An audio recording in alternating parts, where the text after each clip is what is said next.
الحمد للہ وحدہ لا شریک لہ والصلاة والسلام علی من لا نبی بعد۔ روزے کے دوران اگر کسی مریض کو خون دینے کی ضرورت پڑ جائے تو خون دینا جائز ہے۔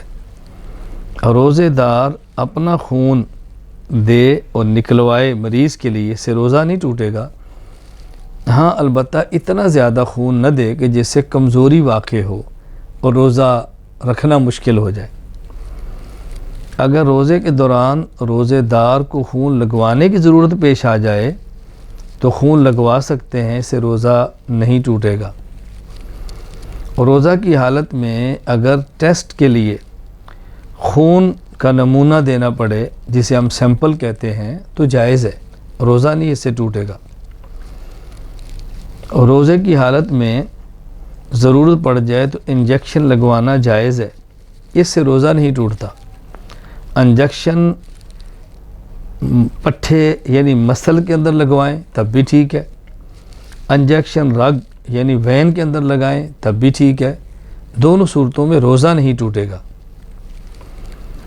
انجیکشن کسی مرض کے لیے لگوائیں، انجیکشن طاقت حاصل کرنے کے لیے لگوائیں، روزہ کسی صورت میں بھی نہیں ٹوٹتا۔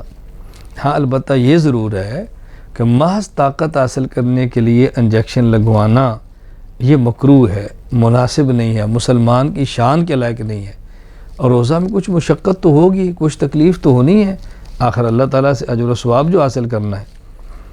اسی طرح اگر مریض روزے کی حالت میں ڈرپ لگوائے تو لگوا سکتا ہے، اس میں مختلف انجیکشن ڈالیں تو بھی جائز ہے۔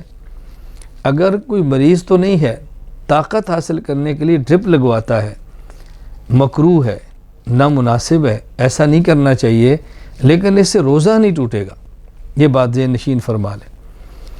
سانس کی تکلیف ہو، دمہ کی تکلیف ہو، سانس اور دمے کا مریض روزہ کے دوران انہیلر استعمال کرے تو اس سے روزہ فاسد ہو جائے گا۔